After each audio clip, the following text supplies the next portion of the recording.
Welcome back to Canon Connection. I'm Jason Gray, and I'm here today with Robert Henning, the director of the Rockpile Museum. And what's going on in August? Well, Jason, first thing, right away, August 4th, we have a presentation at 6 p.m. It is our end of summer internship final presentation. So Alexis, our summer intern, has been with us now 12 weeks. Oh. And she is going to tell a little bit about her work at the museum and then debut a new exhibit that she created. Oh, so that's very exciting.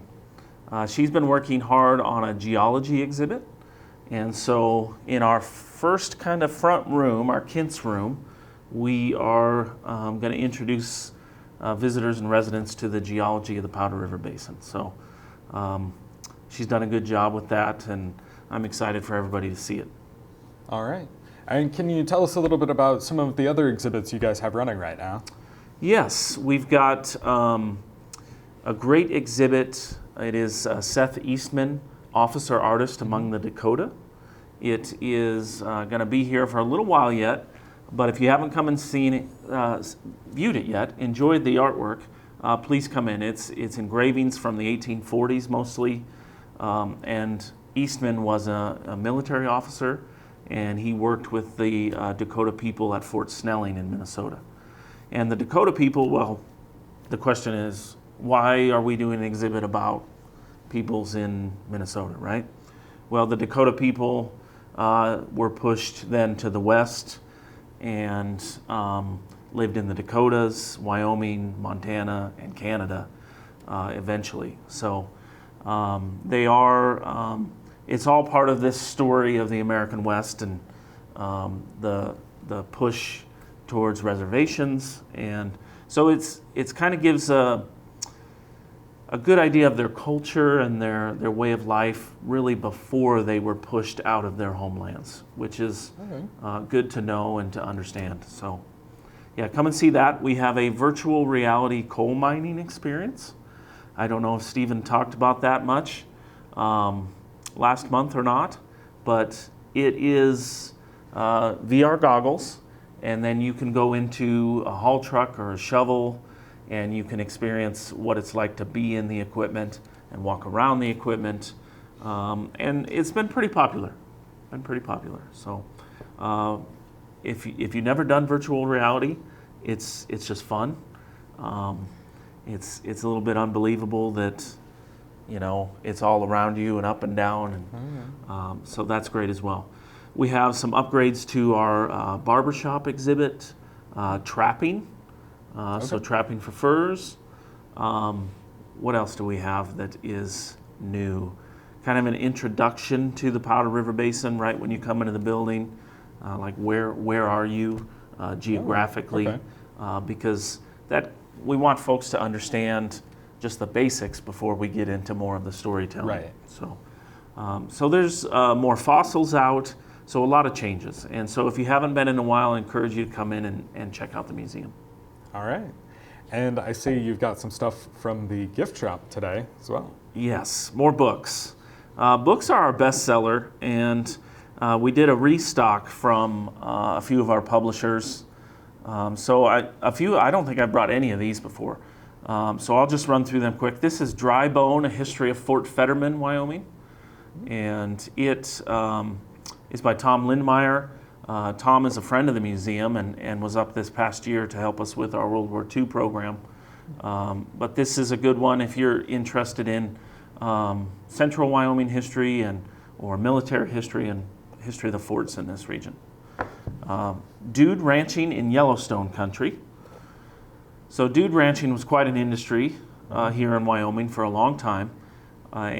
So this one is a new book that's out that talks about that history. This is $21.95. I should say Dry Bone is $19.95. So we try to find books right in that price range. You can't find them much cheaper than that. But another military one, Regular Army O, Soldiering on the Western Frontier, 1865 to 1891. Now this is a tome.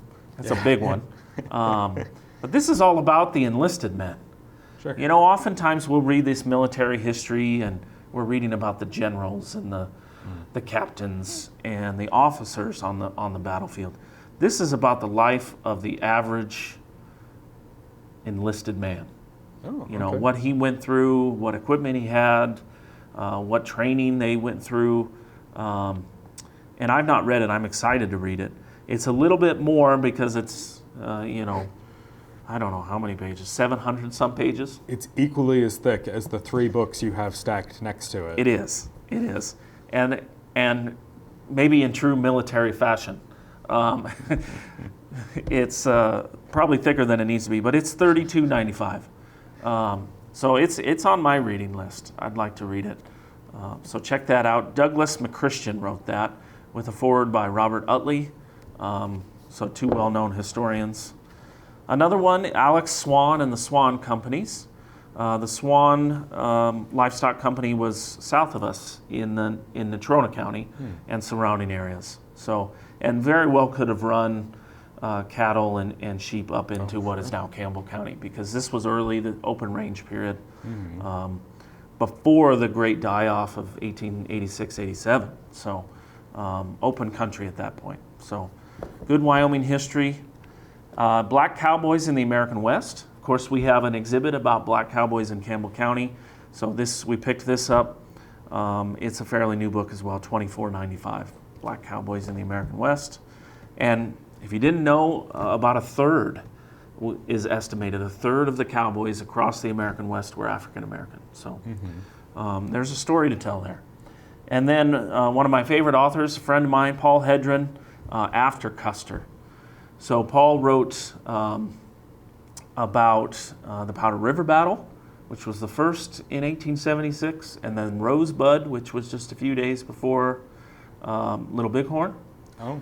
And then is written about Little Bighorn. And then this book that it's what happened after the Battle of Greasy Grass or Little Bighorn. So very good books, very readable, $21.95 for After Custer. So we had not had this one before, even though it was published a few years ago. So we're excited to offer that one in the series. So lots of great books. A lot of these are military histories or about Native American culture or cowboys, and so really fitting with the stories we have at the museum. All right. And is there anything else for August? Not much else for August. There's always the opportunity that something will pop up. You know, if an author or a speaker or a presenter is in town, sometimes we'll do that. And sometimes we have little pop-up exhibits as well. So the best way to find out about those is to check out our website, rockpilemuseum.com, or get on to Facebook or Instagram and go to @Rockpile Museum. All right.